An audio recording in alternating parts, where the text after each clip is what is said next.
युरोपमधील अनेक देशांना गेल्या काही वर्षांपासून स्थलांतरितांच्या समस्येला सामोरं जावं लागतंय. यापैकी अनेक देशांमध्ये बेकायदेशीररित्या म्हणजे अवैधरित्या वास्तव्य करीत असलेल्या स्थलांतरितांनी स्थानिक नागरिकांच्या जीवनात अनेकविध समस्या निर्माण केल्या आहेत. अनेक ठिकाणी तर या स्थलांतरितांमुळे कायदा आणि सुव्यवस्थेची स्थितीच धोक्यात आलेली आहे. काही देशांमधील नागरिकांनी याच विषयाबाबत आपल्या देशातल्या सरकारच्या नरमाईच्या धोरणाच्या विरोधात अत्यंत आक्रमक पवित्रा घेऊन अगदी उग्र स्वरूपाचं आंदोलनही सुरू केलं असल्याचं सातत्यानं अनुभवाला आलेलं आहे. गेल्याच वर्षीच्या सप्टेंबर महिन्यात ब्रिटनमध्ये देखील अगदी याच मुद्द्यावर अत्यंत तीव्र स्वरूपाचं जन आंदोलन करण्यात आलं होतं. याचं या निमित्तानं स्मरण होतं. उत्तर आयर्लंडमध्ये देखील अगदी याच मुद्द्यावरून सध्या अत्यंत उग्र आणि हिंसक आंदोलन सुरू झालंय. खरं तर सध्या तिथे जे घडतंय ना त्याचं वर्णन हिंसक दंगल असंच करावं लागतं.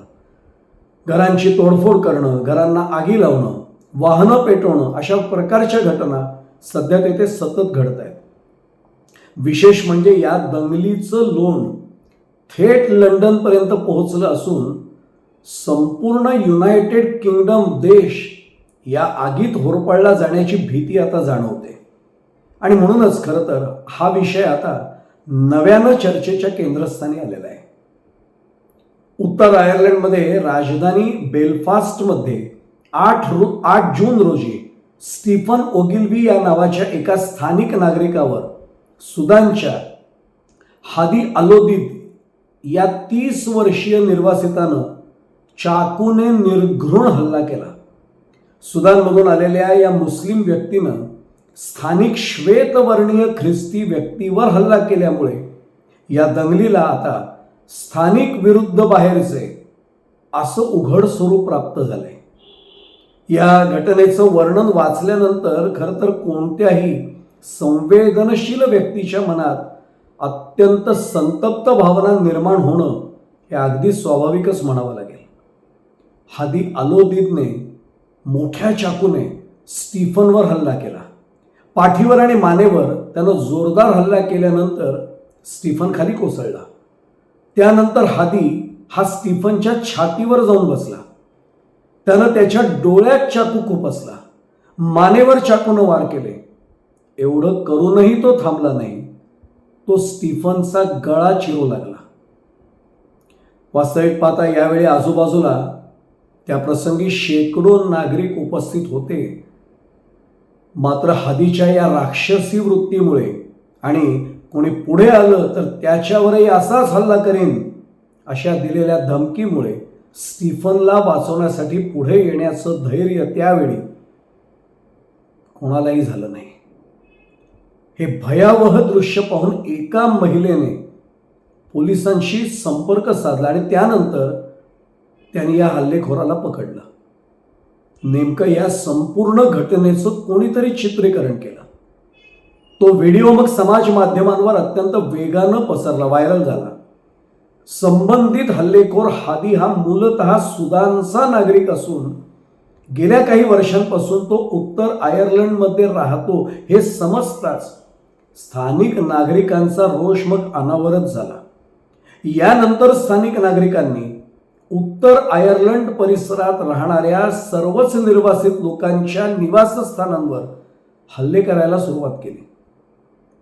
हादीने केलेला हा हल्ला एका अर्थानं दहशतवादी स्वरूपाचा हल्ला होता आणि त्याने जाणीवपूर्वक ख्रिश्चन व्यक्तीला लक्ष्य केलं अशी भावना संतप्त नागरिकांच्या मनात निर्माण झाली. त्यामुळे संतप्त नागरिकांनी जोरदार जाळपोळ तोडफोड सुरू केली. अगदी अल्पावधीतच या दंगलीचं लोण लंडन, स्कॉटलंड, वेल्समध्ये म्हणजे युनायटेड किंगडमच्या अंतर्गत असलेल्या अन्य 3 विभागांमध्ये 3 देशांमध्ये देखील पसरलं. निर्वासित मुस्लिम किंवा देशाबाहेरून आलेल्या स्थलांतरित नागरिकांवर या सर्व ठिकाणी मग हल्ले सुरू झाले. हिंसाचाराची ही लाट राजधानी बेलफास्टपासून ग्लासगो, लंडन आणि बेंगर यासारख्या अनेक शहरांमध्ये पसरली असून नागरिकांनी निषेध व्यक्त करण्यासाठी काळी वस्त्र, काळे कपडे परिधान करून निदर्शनं सुरू केली. काळे मुखवटे म्हणजे ब्लॅक मास्क घातलेल्या दंगलखोरांनी घरं, बसेस, वाहनं आणि अगदी पोलिसांच्या बॅरिकेड्स म्हणजे अडथळ्यांना देखील आगी लावल्या.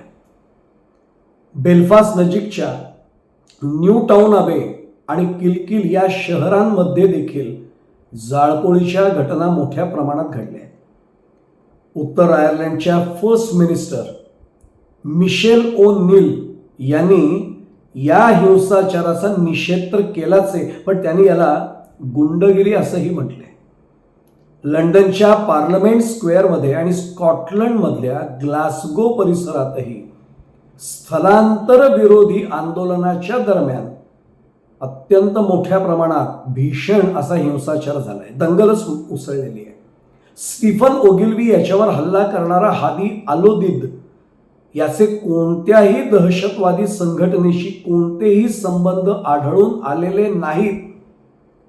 उत्तर आयर्लंडचं शासन, प्रशासन आणि पोलीस यांच्याकडून नागरिकांना असं जाहीररित्या सतत सांगण्यात येत आहे किंबहुना हादी हा एक मानसिक रुग्ण असावा असंही प्रशासनाकडून स्थानिक नागरिकांना सांगण्यात येत आहे. मात्र तरीही उत्तर आयर्लंडच्या नागरिकांच्या मनातल्या संतापाचा हा जो उद्रेक आहे तो मुळीच शमलेला नाही आहे. देशातल्या सर्वच निर्वासितांना, स्थलांतरितांना देशाबाहेर हाकलून लावू असा पवित्रा या स्थानिक नागरिकांनी आता घेतला असून आमचा देश सुरक्षित ठेवण्यासाठी हे धर्मांध निर्वासित यापुढे आमच्या देशात नकोतच असं त्यांचं ठाम म्हणणं आहे. संबंधित आरोपी हादी अलोदिद हा सुदानमधून आधी पॅरिसमध्ये आणि मग तिथून तो डब्लिनला आला होता. सन 2023 मध्ये बेलफास्टला पोहोचल्यावर त्यानं तिथे आश्रय मागितला होता. त्याला सन 2028 पर्यंत म्हणजे अजून 2 वर्षांपर्यंत ब्रिटनमध्ये राहण्याची, निवासाची परवानगी देखील, अनुमती देखील मिळालेली होती. हादीने केलेल्या या हल्ल्याचा व्हिडिओ समाज माध्यमांवरनं, सोशल मीडियावरून सर्वत्र पसरताच, व्हायरल होताच सर्वत्र संतप्त भावना व्यक्त होऊ लागल्या होत्या. विशेषतः कट्टरपंथी आणि स्थलांतरित विरोधी असलेल्या टॉमी रॉबिन्सनने हा व्हिडिओ शेअर केला आणि संपूर्ण ब्रिटनमधल्या लोकांना त्यांनी रस्त्यावर उतरण्याचं आवाहन केलं होतं. त्यानंतर मग ब्लॅक मास्क घातलेल्या, काळे मुखवटे घातलेल्या हजारो लोकांची गर्दी रस्त्यावर जमा झाली. प्रसिद्ध व्यावसायिक एलॉन मस्क यांनीही आंदोलकांना पाठिंबा घोषित केला होता. जोरदार निदर्शनांमुळेच या परिस्थितीत योग्य तो बदल घडून येईल असं मस्क यांनी आपल्या त्या संदेशात नमूद केलं होतं. या आंदोलनाच्या दरम्यान राजधानी बेलफास्टमध्ये मुखवटा घातलेल्या लोकांनी अनेक घरांना लक्ष्य केलं, टार्गेट केलं. आता प्रशासनाने संपूर्ण उत्तर आयर्लंडमध्ये कडेकोट सुरक्षा व्यवस्था केली असून विशेष प्रभावित भागात फ्लॅग मार्च काढण्यासाठी दंगल नियंत्रण पोलीस आणि अतिरिक्त सुरक्षा दल आता तैनात करण्यात आले. सरकार आणि स्थानिक प्रशासनानं शांतता राखण्याचं आवाहन केलं असून समाज माध्यमांवरून, सोशल मीडियावरून अफवा पसरवण्यापासून दूर राहण्याबाबतच्या सूचना नागरिकांना करण्यात आल्या आहेत. अनेक भागात संचारबंदीसारखे, कर्फ्यूसारखे निर्बंध लादण्यात आले आहेत. यावरूनही स्थानिक नागरिकांच्या मनातील तीव्र संतापाच्या भावनेची कल्पना कोणालाही सहजपणे करता येऊ शकेल. मुळातच उत्तर आयर्लंडमध्ये स्थलांतरितांच्या मुद्द्यावरून उसळलेली ही काही पहिलीच दंगल नाहीये हे लक्षात घ्यावं लागतं.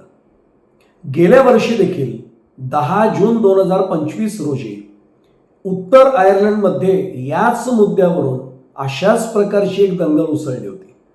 त्यावेळी 14 जून 2025 रोजी बॅलीमेना शहरात झालेल्या हिंसक निदर्शनांमध्ये जमावानं एका मनोरंजन केंद्रासह 25 पेक्षा अधिक दुकानं तिथे जाळली होती. त्यावेळी पोलिसांवरही दगडफेक करण्यात आली होती. पेट्रोल बॉम्ब फेकण्यात आले होते. त्या हल्ल्यांमध्ये 35 पेक्षाही अधिक पोलीस त्यावेळी जखमी झाले होते. त्यावेळी आयर्लंडनं ब्रिटनकडून अतिरिक्त संरक्षणाची किंवा पोलीस दलाची मागणी केली होती आणि मग लंडनमधून स्कॉटलंड यार्डचे तब्बल 200 पोलीस आयर्लंडमधल्या बॅलिमेना इथे रवाना करण्यात आले होते. गेल्या वर्षीच्या दंगलीला रोमानियाच्या एका बेकायदेशीर स्थलांतरित मुलाशी संबंधित असलेलं एक प्रकरण त्यावेळी कारणीभूत ठरलं होतं. ते त्याचं मूळ कारण ठरलं.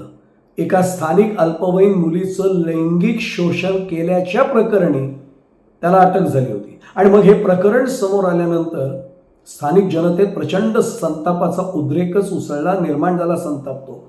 त्यातूनच तेव्हा स्थलांतरितांच्या विरोधात आंदोलन सुरू झालं होतं.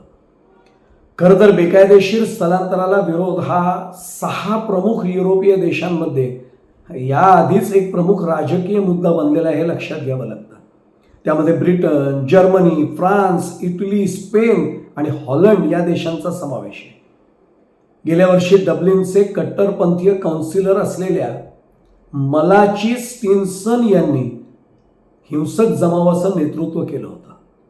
आयर्लंड हे केवळ आयरिशांचंच आहे अशा आशयाच्या घोषणा त्यावेळच्या आंदोलनाच्या दरम्यान दिल्या जात होत्या. बेकायदा स्थलांतरितांना तातडीनं देशातून हाकलून द्या अशी जोरदार मागणी त्या आंदोलनाच्या वेळी देखील करण्यात आली होती. आयर्लंड सरकार हे रोमानियन, पॅलेस्टिनी आणि अफगाण स्थलांतरितांना अगदी योजनापूर्वक आपल्या देशात वसवते असा स्टिन्सन यांचा त्यावेळचा आरोप होता. गेल्या वर्षी समोर आलेल्या आकडेवारीनुसार, ही आकडेवारी फार महत्त्वाची ठरली, आयर्लंडमध्ये सुमारे 33,000 बेकायदेशीर स्थलांतरित आहेत असं सरकारकडनं सांगण्यात आलं आणि सन 2017 मध्ये हीच संख्या 7,200 एवढी कमी होती. म्हणजे केवळ 8 वर्षांच्या कालावधीत वाढलेली स्थलांतरितांची ही मोठी संख्या खरंच निश्चित मोठी आहे आणि ही बाब कोणालाही नजरेआड करता येणार नाही, नाकारता येणार नाही. उत्तर आयर्लंड अस्तित्वात येण्यामागे देखील एक महत्त्वाची ऐतिहासिक पार्श्वभूमी आहे आणि ती लक्षात घ्यावी लागते. सन 1920-1921च्या आयर्लंडच्या प्रशासनविषयक कायद्यान्वये आयर्लंडचं त्यावेळी विभाजन झालं होतं आणि मग ब्रिटिश साम्राज्याअंतर्गत उत्तर आयर्लंडचं राज्य अस्तित्वात आलं होतं. उर्वरित आयर्लंडला आयरिश फ्री स्टेट असं नाव प्राप्त झालं होतं. आयर्लंडच्या या विभाजनाला आयरिश राष्ट्रवाद्यांनी मनापासून कधीही स्वीकारलेलं नाही, त्याने आजही ते स्वीकारलेलं नाही आहे. उत्तर आयर्लंडमधील प्रोटेस्टंटांची ब्रिटिश साम्राज्यात राहण्याची इच्छा आणि दक्षिण आयर्लंडमधील जनतेचं, त्याचप्रमाणे उत्तरेतील कॅथलिकांचं आयर्लंडमधलं एकत्रीकरण घडवून आणण्याचं स्वप्न, यामुळे उत्तर आयर्लंडमध्ये आजवर अनेकदा दंगल आणि जाळपोळ झालेली आहे. ही पार्श्वभूमी लक्षात घ्यावी लागते. सन 1956-57 मध्ये प्रत्यक्ष लष्करी कारवाई करण्यात आली होती. गेल्या अर्धशतकातील अनेक दंगलींमुळे सरकारी मालमत्तेची तिथे अपरिमित हानी झालेली असून या दंगली अद्यापही थांबलेल्या नाहीत. आयरिश राष्ट्रवाद्यांचं आयर्लंडच्या एकत्रीकरणाचे जे प्रयत्न आहेत तेही पूर्णतः बंद झालेले नाही आहेत. उत्तर आयर्लंडमधील याच दंगलींमुळे गेल्या वर्षीच्या सप्टेंबर महिन्यात लंडनमध्ये झालेल्या आंदोलनाचं अगदी स्वाभाविकपणे स्मरण होतं. ब्रिटनमधील स्थलांतरितांना त्यांच्या मूळ देशात पाठवण्याची मागणी करण्यासाठी लंडनमध्ये गेल्या वर्षी 13 सप्टेंबर 2025 रोजी तब्बल 1 लाखांपेक्षाही अधिक नागरिक रस्त्यावर उतरले होते. त्यावेळी आंदोलकांनी लंडनमध्ये अत्यंत भव्य असा मोर्चाही काढला होता. किंबहुना ब्रिटनमधील आत्तापर्यंतची सर्वात मोठी उजव्या विचारसरणीची रॅली असं त्या मोर्चाचं आणि एकूणच त्या आंदोलनाचं त्यावेळी वर्णन करण्यात आलेलं होतं आणि ते सार्थही होतं. बेकायदेशीर स्थलांतरितांना देशाबाहेर काढण्यात यावं अशी त्याही वेळी आंदोलकांची प्रमुख मागणी होती. एकंदरीतच ही जनभावना किती तीव्र स्वरूपाची आहे याचा अंदाज कोणालाही अगदी सहजपणे येऊ शकेल. परदेशी मुस्लिम स्थलांतरितांच्या नव्या पिढीकडून ब्रिटिश महिलांचा भर रस्त्यात विनयभंग करण्याच्या घटना वारंवार घडल्यात हे पण वास्तव आहे. ग्रोपिंग गँग या नावानं ओळखल्या जात असलेल्या त्या समूहामध्ये प्रामुख्याने बांगलादेशीय आणि पाकिस्तानमधून आलेल्या मुस्लिमांचा समावेश आहे, हेही उघड झालेलं आहे.